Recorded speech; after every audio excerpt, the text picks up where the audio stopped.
ప్రియరా, దేవుని వాక్యంలో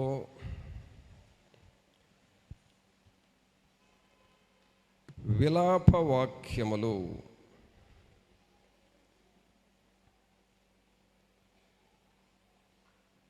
మూడో అధ్యాయము, విలాప వాక్యములు మూడో అధ్యాయము 40-41 వచనాలు చదువుకుందాం. మన మార్గములను పరిశోధించి తెలుసుకొని మనము యెహోవా తట్టు తిరుగుదము. ఆకాశమందున్న దేవుని తట్టు మన హృదయమును మన చేతులను ఎత్తికొందము. ప్రభునందు ప్రియరా, ఇక్కడ మనం చదివిన ఈ వాక్య భాగంలో తెలుసుకొని మీరు దేవుని తట్టు తిరగండి. మీరు ఆయన తట్టు తిరిగితే మరలా మీరు పోగొట్టుకున్న ఆశీర్వాదాలు పొందుకుంటారు. మీరు ఏమైతే కోల్పోయారో ఆ కోల్పోయినవి అన్నీ మరలా ప్రభు మీకు తిరిగి ఇస్తాడు. అందుకు మీరు ఆయన తట్టు తిరగండి అని హెచ్చరిస్తూ ఉన్నాడు.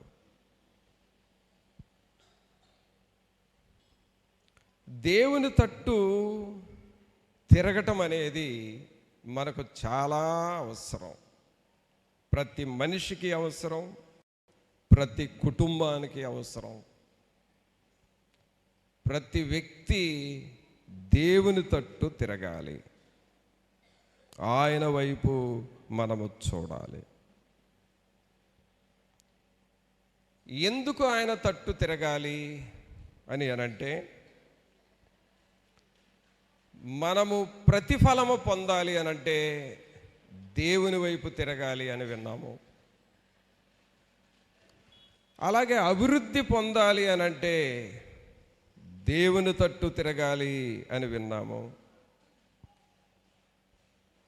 అలాగే నీకు స్వస్థత రావటం కోసం దేవుని తట్టు తిరగాలి అని, మనము స్థిరపరచబడటానికి ఆయన తట్టు తిరగాలి అని మనం విన్నాం. అయితే దేవుని తట్టు తిరగటం అంటే ఏంటి అసలు? చూడండి, అపోస్తుడైన పౌలు గారు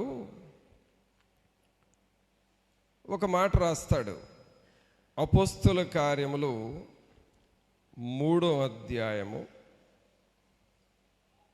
అపోస్తుల కార్యములు 3వ అధ్యాయము 20వ వచనం చదువుదాం. మీ కొరకు నియమించిన క్రీస్తు యేసును ఆయన పంపునట్లును మీ పాపములు తుడిచివేయబడు నిమిత్తమును మారు మనస్సు నొంది తిరుగుడి. మారు మనస్సు నొంది తిరుగుడి అంటే దేవుని తట్టు తిరగటం అంటే మన తప్పులను, మన పొరపాట్లను ఒప్పుకొని సరిచేసుకొని వాటిని వదిలేసి, ప్రభా ఇక ఆ పొరపాట్లు నేను ఎన్నడూ చేయను అని దేవునితో చెప్పి నువ్వు దేవుని వైపు తిరగాలి. ఒక క్రొత్త వ్యక్తివిగా, ఒక నూతన పరచబడిన మనిషివిగా నీవు ఆయన తట్టు చూడాలి. సమరయ స్త్రీ ఉన్నది. ఆమె తనిష్టానుసారంగా బ్రతికింది, పాపములో జీవించింది. కానీ యాకోబు బావి దగ్గరకు యేసు ప్రభు వెళ్ళి మాట్లాడిన తర్వాత ఆమె పాపముల విషయమై పశ్చాత్తాపడింది. తాను చేయుచున్నది పాపము అని గ్రహించుకుంది. ఆ పాపాన్ని వదిలేసింది. దేవుని తట్టు తిరిగింది. నేను చేసినవన్నీ నాతో చెప్పిన ఈ దేవునిని చూడటానికి రండి అని ఊర్లో వాళ్ళందరినీ దేవుని దగ్గరకు తీసుకొని వచ్చింది. అంటే దేవుని తట్టు తిరిగింది. ప్రభునంతులారా, మనము దేవుని తట్టు తిరగటం అంటే ఈ సమరయ స్త్రీలాగా అంతకుముందు నీలో ఏ పాపం ఉందో ఆ పాపమును పూర్తిగా వదిలేసి దేవుని కొరకు నిలబడటమే నువ్వు దేవుని తట్టు తిరగటం అంటే.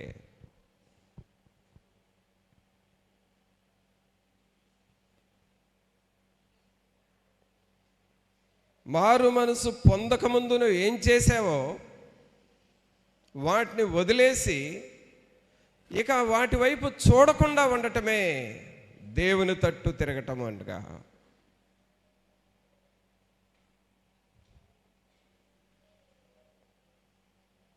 సోదరుడా, సహోదరి, నువ్వు దేవుని సన్నిధికి వస్తున్నావు, దేవుని వాక్యం వింటున్నావు, కానీ మరలా పాతదే మాట్లాడుకుంటా ఉంటే, ఆ పాత దాని వైపే చూస్తూ ఉంటే, ఆ పాతవే చెయ్యాలి అని అనిపిస్తూ చేస్తూ ఉంటే నువ్వు ఇంకా దేవుని తట్టు తిరగలేదని అర్థము.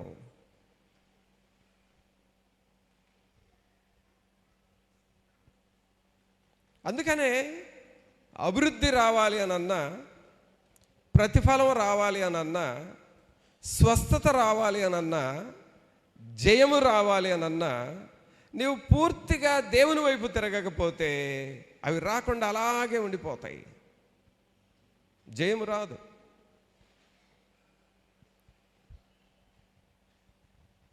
అందుకని ఇక్కడ పౌలు గారు ఏమని రాస్తున్నాడు 20వ వచనంలో, మీ కొరకు నియమించిన క్రీస్తు యేసును ఆయన పంపునట్లును మీ పాపములు తుడిచివేయబడు నిమిత్తమును మారు మనస్సు నొంది తిరుగుడి. మారు మనసు పొందండి, తిరగండి ఆయన వైపు, ఆయన తట్టు తిరగండి, దేవుని వాక్యం చదవండి, దేవుని సన్నిధికి వెళ్ళండి, ప్రార్థన చేసుకోండి, ఉపవాస కూటాలు చేసుకోండి, ప్రార్థనాత్మతో నింపుకోండి మిమ్మల్ని మీరు. ఆయన వైపు తిరగడం నేర్చుకోండి. సహోదరుడా, సహోదరి, నీ జీవితము ఎన్ని సంవత్సరాలు లోకానికి పెట్టావో ఆలోచన చేసుకో. ఇక ఎన్ని సంవత్సరాలు బ్రతకబోతున్నావో కూడా అది కూడా ఆలోచన చేసుకో. ఎన్నేళ్ళు బ్రతకబోతున్నావు ఈ లోకంలో నువ్వు?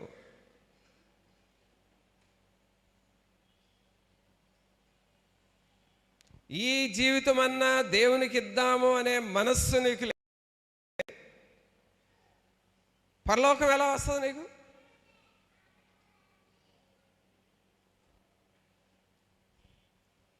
దేవుని సన్నిధిని మనం ఎలాగ అనుభవించగలం? అందుకనే నీ మనస్సుతో ఆలోచన చెయ్యి. ఎన్ని సంవత్సరాలు రాజకీయాల్లో తిరిగాను, ఎన్ని సంవత్సరాలు అక్రమ జీవితంలో తిరిగాను, ఎన్ని సంవత్సరాలు నా ఇష్టానుసారంగా తిరిగాను, ఎన్ని సంవత్సరాలు మోసాలు చేస్తా బ్రతికాను. ఇక చాలదా ఈ శాపం? ఇక చాలు కదా ఈ పాపం?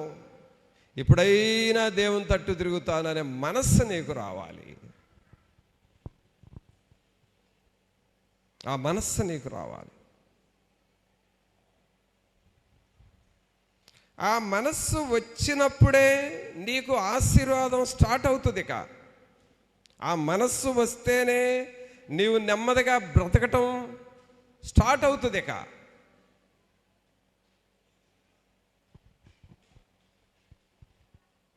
అందుకనే పౌలు గారు అంటున్నాడు, మీరు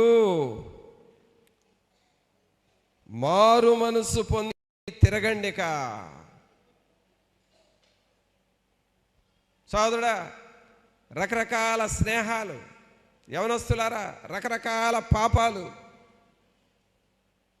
యవన కాలంలో చేసే పాపాలు, ఈ సెల్ ఫోనుల ద్వారా, ఈ వాట్సాప్ మెసేజ్ల ద్వారా తల్లిదండ్రులకు తెలియకుండా ఒంటరిగా పోయి రహస్యంగా మాట్లాడటం ద్వారా, స్నేహాలు చేయటం ద్వారా వచ్చిన పరిస్థితి నీకు ఇక చాలిక. సంఘంలోనికి వస్తా, దేవుని వాక్యం వింటా, దేవుని సన్నిధిలో ఉంటూనే నటన చేస్తూ ఉన్న నటన ద్వారా నీవు జీవితాన్ని సాగిస్తున్నావు. ఆ నటన జీవితం చాలిక, ఇక తిరుగు దేవుని వైపు.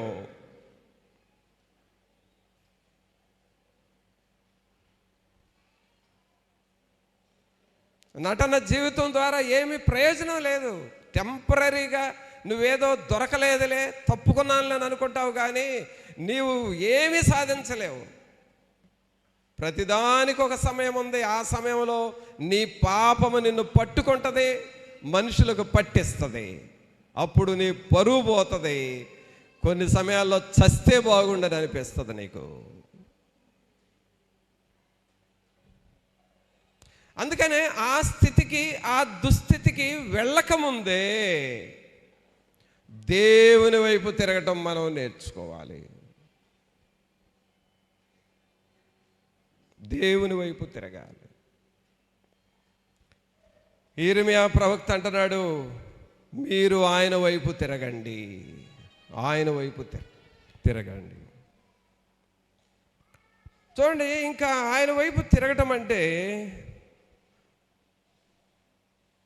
హోషేయ ప్రవక్త ఏం రాశాడో చూద్దాం. హోషేయ గ్రంథం చూడండి. హోషేయ గ్రంథము 14వ అధ్యాయము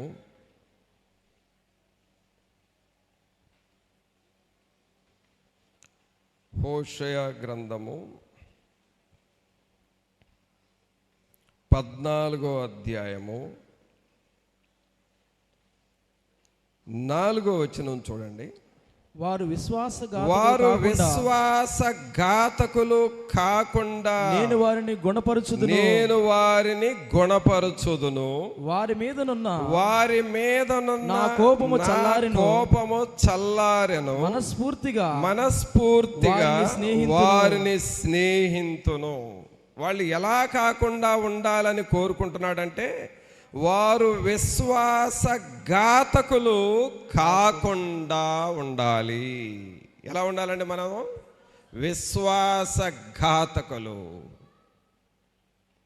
ఏం ఘాతకులు? విశ్వాసఘాతకులు. ఏంటి విశ్వాసఘాతకులు అంటే? విశ్వాసఘాతకులు అంటే ఏంటి? విశ్వాసఘాతకులు అని అంటే, దేవుడు చేసిన మేలులను, దేవుడు చేసిన ఉపకారాలని మర్చిపోయి మరలా లోకంలోకి వెళ్ళి నీ ఇష్టం వచ్చినట్లుగా ప్రవర్తించటం. నీలో విశ్వాసఘాతకం ఉన్నది. ఏదో ఒక బాధతో, ఒక సమస్యతో దేవుని దగ్గరికి వస్తావు. ప్రభా, ఈ సమస్య తీసేయినాయనా, నేను తట్టుకోలేకపోతున్నాను, నాకు స్వస్థపరచయ్యా అని నువ్వు ప్రార్థన చేయించుకుంటావు. నీకోసం అనేక సార్లు ప్రార్థన చేసిన తర్వాత దేవుడు నిన్ను ఆ బాధ నుండి విడుదల చేస్తాడు, స్వస్థపరుస్తాడు. ఇప్పుడు నీకు స్వస్థత వచ్చింది, మాట్లాడలేని ఓపిక లేని పరిస్థితిలో ఇప్పుడు మాట్లాడుతున్నావు. అంతకుముందు ఇంట్లో నుండి బయటికి వెళ్ళటం కుదరలేదు, ఇప్పుడు బయటికి వెళ్తున్నావు. అంతకుముందు బండి కూడా నడపలేకపోయావు, ఇప్పుడు బండి నడుపుతున్నావు. అంతకుముందు ఎవరితోనన్నా మాట్లాడితే తలనొప్పి వేసేది, ఇప్పుడు ఎంతసేపు మాట్లాడినా బాగానే ఉంటుంది. కానీ అంత బాగుందిలే అని దేవునిని వెనకేసుకొని దేవునికి ఇవ్వవలసినటువంటి ఆ భయభక్తులు, చూపించాల్సిన భయభక్తులు మానేసి నీ ఇష్టానుసారమైన జీవితంలోనికి వెళుతున్నావు. విశ్వాసఘాతకులు వీళ్ళు.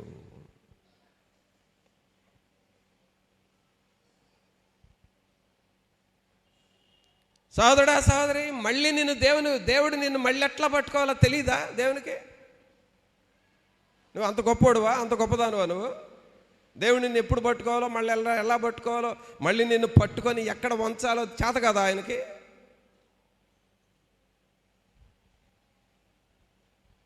విశ్వాసఘాతకుల్లాగా ఉండొద్దు. దేవుడు చేసిన మేళ్లకు కృతజ్ఞతగా మీరు ఆయన వైపు తిరగండి.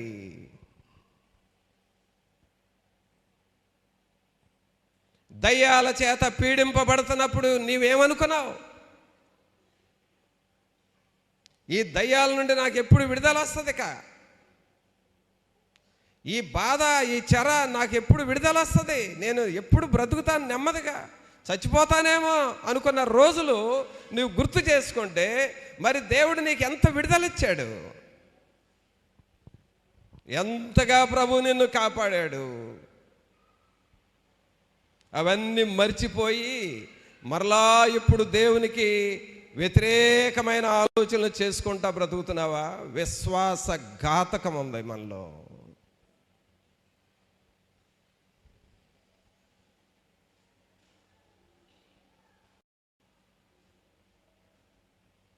సోదరుడా సోదరి,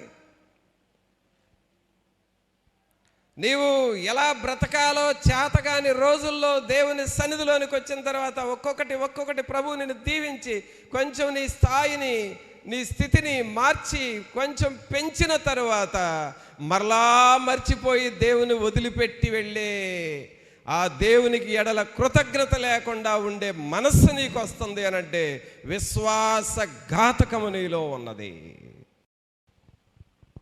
అది ఎవరి మనసో తెలుసా? విశ్వాసఘాతకమైనది ఎవరి మనసో తెలుసా? అది దేవుని మనసు కాదు, అది సాతానుడు నీలో పెడుతున్న మనస్సు.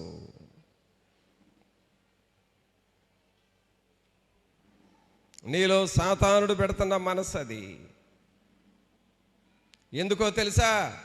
ఇక నుండైనా మేలులు నీకు ఆపాలి అనేది సాతానుడు దృష్టి. ఇక జరగాల్సిన మేళ్ళన్నిటినీ గండి కొట్టాలి అనంటే నీలో కృతజ్ఞత లేకుండా చేయాలి సైతాను. అందుకు ప్రయత్నం చేస్తుంది అది. విశ్వాసఘాతకము చాలా ప్రమాదం, చాలా నష్టాలు కొని తెచ్చుకోవడంతో సమానం. విశ్వాసఘాతకం అంటే ఇంకా చూద్దాం. సంఖ్యాకాండం చూడండి. సంఖ్యాకాండము 14వ అధ్యాయము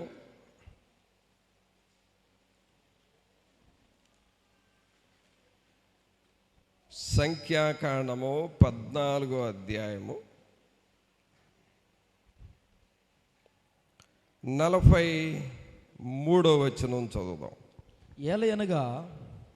ఏలయనగా అమాలేకీలు, కనానీలు మీకంటే ముందుగా అక్కడికి చేరి ఉన్నారు. మీరు ఖడ్గము చేత కూలుదురు.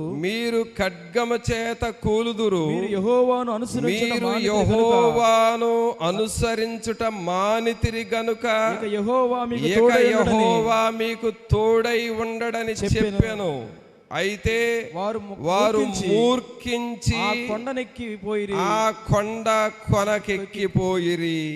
అయినను యెహోవా నిబంధన మందసమైనను మోషే అయినను పాళెములో నుండి బయలు వెళ్ళలేదు. సోదరుడా సోదరి, విశ్వాసఘాతకము అంటే అర్థం ఏంటంటే మీరు యెహోవాను అనుసరించుట మానితిరి గనుక ఇక యెహోవా మీకు తోడై ఉండడు.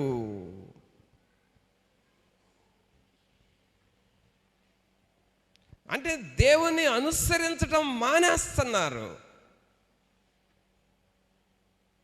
ఒకప్పుడు బుధవారం ప్రార్థన అంటే భయముతో పరిగెత్తే వ్యక్తివి, శనివారం ఉపవాస ప్రార్థన అంటే భయభక్తులతో పరిగెత్తే వ్యక్తివి ఈ రోజున ఎగరగొట్టి తిరుగుతున్నావు. దేవుని సన్నిధి నీకు పెద్దగా విలువగా అనిపించట్లేదు. 1వ తారీఖు ప్రార్థన అంటే నీకు పెద్ద లెక్క లేకుండా పోతుంది.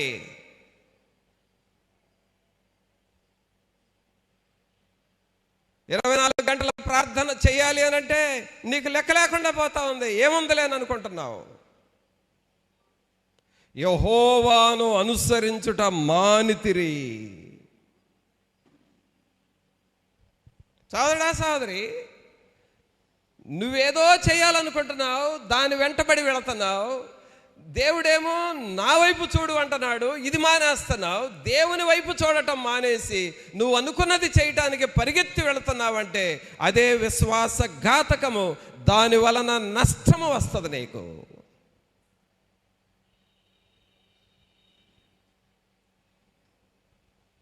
అందుకనే ఇక్కడ మోషే ఈ ప్రజలను అంటున్నాడు, మీరు యెహోవాను అనుసరించుట మానితిరి.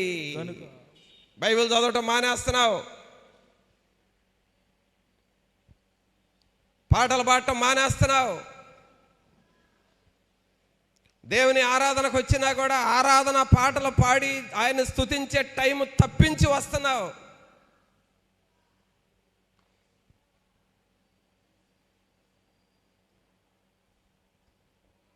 తెల్లవారుజాము ప్రార్థన అంటే ఎగరగొట్టేశావు. ప్రభు ఎడల చూపించాల్సిన భయభక్తులు మానేశావు. దేవునికి ఇవ్వవలసినది ఎగరగొట్టేసేసావు. నీ హృదయాన్ని దేవునికి అర్పించడంలో తేలిక హృదయం వచ్చేసింది, పలసన మనసు వచ్చేసింది. అన్ని విషయాల్లో చివరికి కొసరగా మారిపోతున్నావు దేవునికి. నీవు అనగా చివరి స్థానం ఇస్తున్నావు దేవునికి. విశ్వాసఘాతకము.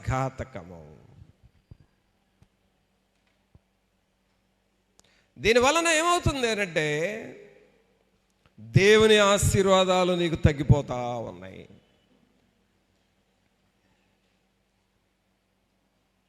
అందుకని ఇక్కడ ఏమంటున్నాడు, మీరు యెహోవాను అనుసరి మానితిరి గనుక ఇక యెహోవా మీకు తోడై ఉండడు.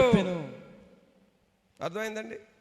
మీరు దేవుని అనుసరించడం మానేస్తున్నారంటే దేవుడు మీకు తోడై ఉండడు. ఏం చేస్తావు అప్పుడు? నువ్వు ఏం చేద్దాం? నేనైనా ఏం చేయగలను? దేవుడు మనకు తోడుగా ఉంటేనే ఏదైనా చేయగలం. ఆయన తోడు లేకపోతే మనం ఏం చేయగలం?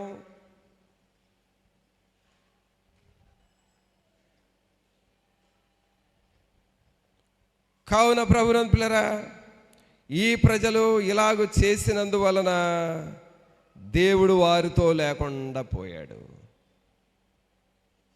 సోదరుడా, సోదరి, దేవుడు నీతో లేకుండా పోయే అంత స్థాయికి నువ్వు దిగజారొద్దు. దేవుని సన్నిధిని దూరం చేసుకునే అంత స్థాయి దాకా నువ్వు వెళ్ళొద్దు. ఆయన వైపు తిరగండి, ఆయన వైపు మరలండి, ఆయన ముఖ దర్శనం చేసుకోండి, ఆయన సన్నిధి వైపు తిరిగి వాక్యం చదవండి, మోకాళ్ళ మీద ప్రార్థన చేయండి. ప్రభువా, నీ సన్నిధి నాకు కావాలి అని వేడుకొనండి. ఆయన వైపు మనం తిరగాలి. దేవుడు నీకు ఎన్నెన్ని మేలులు చేశాడు ఒక్కసారి ఆలోచన చేసుకో. ఆలోచన చేయటమే కాదు, అసలు నువ్వు రాసుకో, ఒక పేపర్ మీద, ఒక బుక్ మీద రాసుకో. ఎన్నెన్ని మేలులు చేశాడు దేవుడు. వాటి ఎడల నువ్వు కృతజ్ఞతగా ఉన్నావా? వాటిని బట్టి ప్రభువా, నేను నీకు స్తోత్రాలు, వందనాలు చెల్లిస్తున్నానని చెబుతున్నా. నేను ఒకప్పుడు చావలసిన వ్యక్తినయ్యా, ఈ రోజున బ్రతుకున్నానంటే మీ కృప ఉన్నది అని చెబుతున్నావా దేవునికి? నీవు విశ్వాసం చూపిస్తున్నావా? విశ్వాసఘాతకం చూపిస్తున్నావా దేవునికి?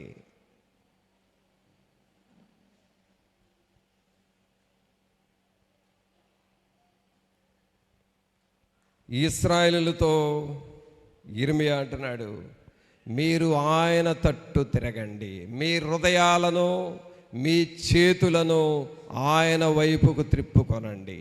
ఆమేన్. ఎటు తిరగాలండి ఇప్పుడు మనం? ఎటు తిరగాలి చెప్పండి? దేవుని వైపు తిరగాలి. చెప్పండి అందరూ, అందరూ చెప్పండి. మీ కుడి చేయి పైకి లేపి బిగ్గరగా చెప్పండి. ఎటు తిరగాలి మనం? దేవుని వైపు తిరగాలి. ప్రభువా నే నిన్ను నమ్మి నిన్నాశ్రయించినాను,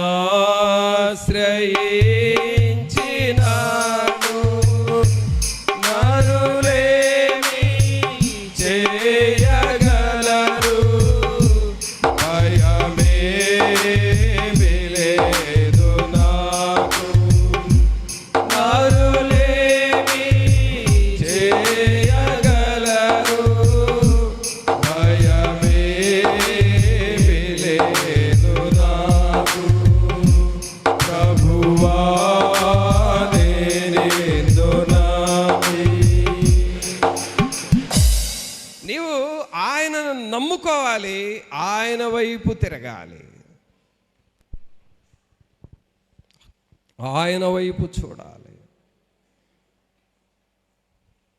ఇశ్రాయేలు మరి ఐగుప్తు దేశంలో ఆ చెరలో నుండి బయటకు తీసుకొచ్చిన విధానం మర్చిపోయారు. ఆహారం లేనప్పుడు వాళ్ళకి మన్నానిచ్చి పోషించిన విధానం మర్చిపోయారు. ఎర్ర సముద్రం ఎదురైనప్పుడు, శత్రువులు వెనక తరుముతున్నప్పుడు దేవుడు ఎలా కాపాడాడో మర్చిపోయారు. అన్నీ మర్చిపోతా ఉన్నాడు. దేవుడేమో చేస్తూ ఉంటాడు, వీళ్ళేమో మర్చిపోతూ ఉంటారు. ఇదే విశ్వాసఘాతకం. సహోదరుడా, సహోదరి, ఎన్ని యాక్సిడెంట్స్ నుండి నువ్వు తప్పించబడ్డావో జ్ఞాపకం చేసుకొని కృతజ్ఞత చెల్లిస్తున్నావా? ఎన్ని అపాయాలలో ఉన్నప్పుడు ప్రభువా నన్ను కాపాడు, నీ కొరకు నేను ఎలాగ బ్రతుకుతాను, ఎలాగ చేస్తాను అని చెప్పావో జ్ఞాపకం చేసుకొని అలా చేస్తున్నావా? పాము కాటుల నుండి మరణాన్ని నుండి తప్పించబడిన వారు, కరెంటు షాకులు మరణాన్ని నుండి తప్పించబడిన వారు, యాక్సిడెంట్స్ మరణాల నుండి తప్పించబడిన వారు, రోగాలు మరణాన్ని నుండి తప్పించబడిన వారు, ఎన్ని రకాలుగా మనలో అనేకులము ఎప్పుడో సమాధి అవ్వాల్సిన వాళ్ళమే. ఎన్ని రీతులుగా ప్రభు నిన్ను కాపాడుతా ఉన్నాడు. ఏమైనా నువ్వు విశ్వాసం చూపిస్తున్నావా? నీ బ్రతుకులో విశ్వాసం ఉందా? నిన్ను రక్షణలోనికి నడిపించి నీ కుటుంబాన్ని ఒక ఆశీర్వాదకరమైన మార్గంలో దేవుని సేవకుడు ప్రయాసపడి ప్రార్థన చేసి నిన్ను దేవుని మార్గంలో పెడితే ఏమైనా విశ్వాసం చూపిస్తున్నావా?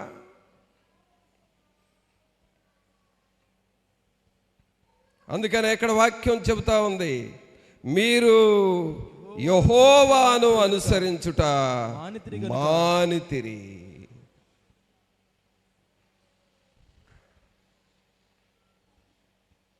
మానితిరి. సహోదరుడా, సహోదరి, నీవు దేవుని విషయాల్లో తగిన రీతిగా విశ్వాసంగా ఉన్నావా లేదా నువ్వు పరీక్ష చేసుకో.